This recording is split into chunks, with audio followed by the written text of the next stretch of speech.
Hey guys, today I'm going to tell you about one of the most important laws in physics, the Ohm's law. But before I do that, I have to tell you about the resistance. Imagine a piece of wire connected to a battery or to a cell. The current goes from plus to minus. So the red arrows indicate the direction of conventional current. Conventional because the arrows show the direction of positive charges. But the positive charges do not move. We know that it's the electrons that flow, and the electrons are negative. So the electrons go anti-clockwise. So we indicate with blue arrows the direction of electron flow, and with the red arrows the direction of conventional current. The resistance is a measure of how hard it is for the electrons to go through the wire.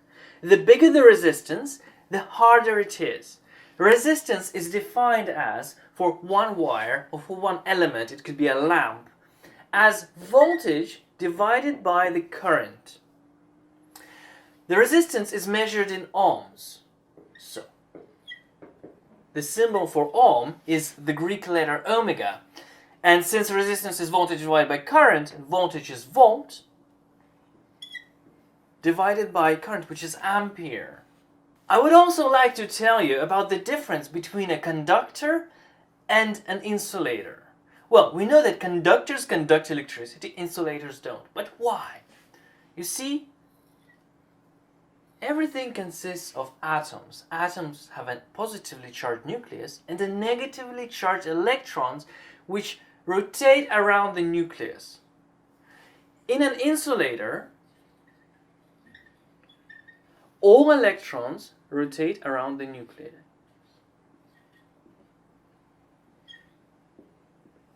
But in a conductor, the electrons rotate around the nucleus, but not all of them. Some of them are called free. They're not tied to the atom. So conductor contains free electrons. And when you connect a battery to a conductor, which is positive and negative, these free electrons, which are negatively charged, they rush towards the positive terminal of the battery.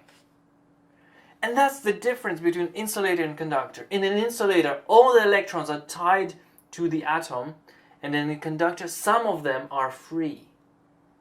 The amount of free electrons determines the conductivity. So, insulators have a very high resistance, and conductors have very low resistance. And now, the Ohm's law, what we came for. So, the Ohm's law looks pretty simple. It looks like this. Current is equal to voltage divided by resistance. What it says here, that the current is directly proportional to voltage and inversely proportional to resistance. The Ohm's law is for one element. For example, a lamp. Let's say we have a lamp. There's current flowing through the lamp, current I. The resistance on the lamp is R. Therefore, we can find the voltage on this lamp. We rearrange this formula to get voltage. Voltage equals IR.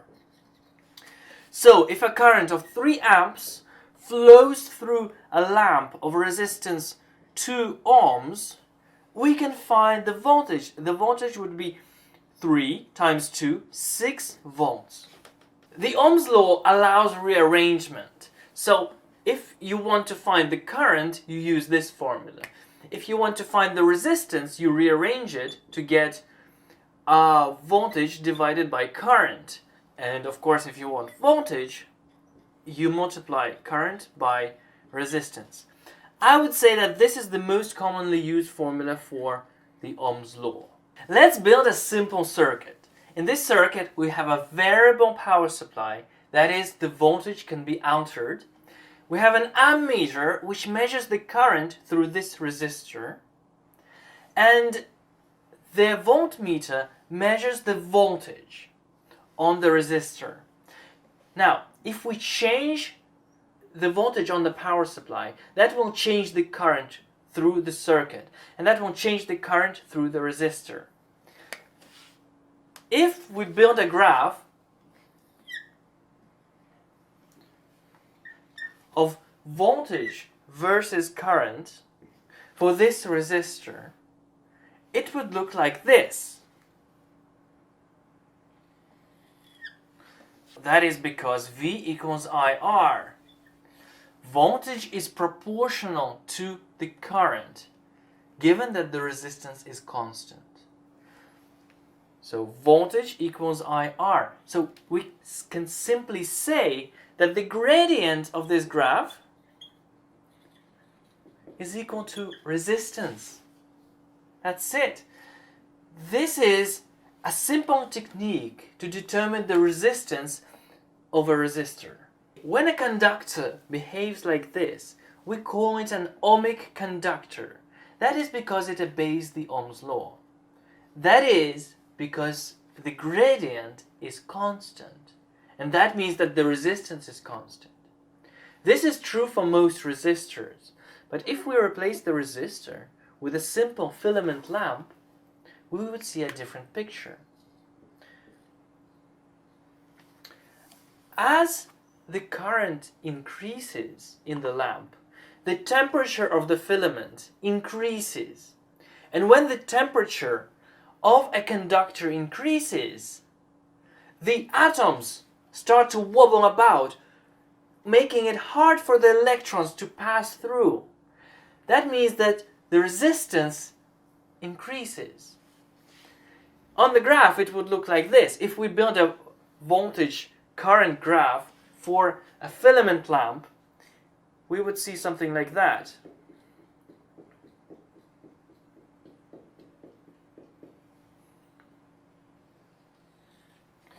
When the current is small, the lamp is cold, and the resistance is not very big because the resistance is the gradient. But as the current increases, the lamp becomes hotter and the gradient increases. So this is a graph for a filament lamp. And since the filament lamp does not obey the Ohm's law in the sense that the resistance is not constant, that means that the voltage is not proportional to the current. We call it a non-ohmic conductor.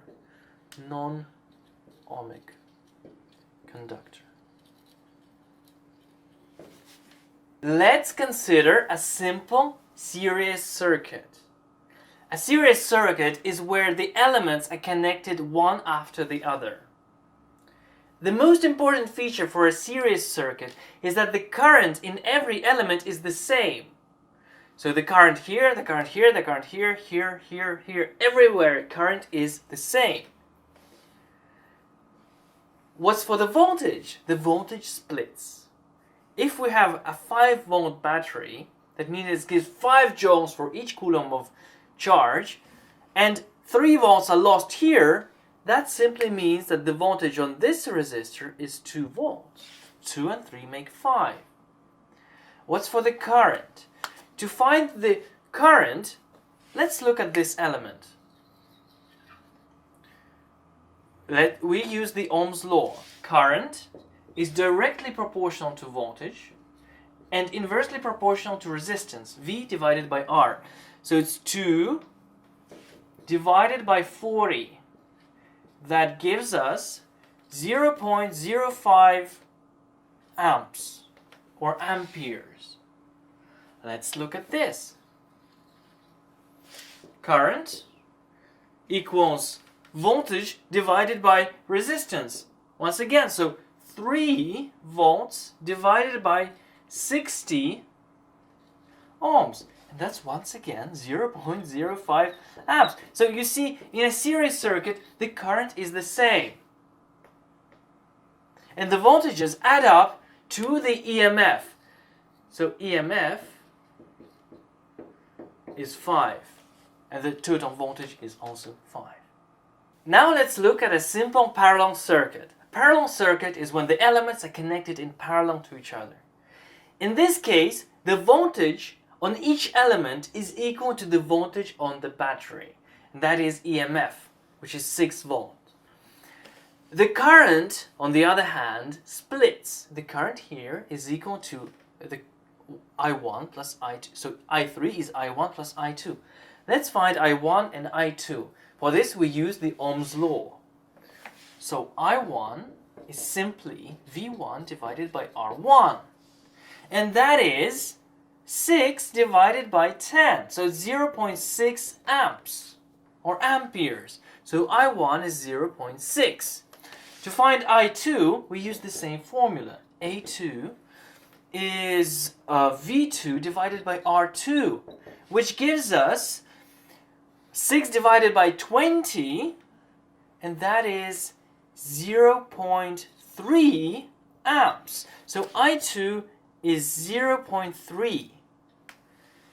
Well, and that of course means if the current splits, we know that I3 is I1 plus I2, so that's 0.9 amps. To learn more about the ampere and the volt, you can watch my previous video. Here it is.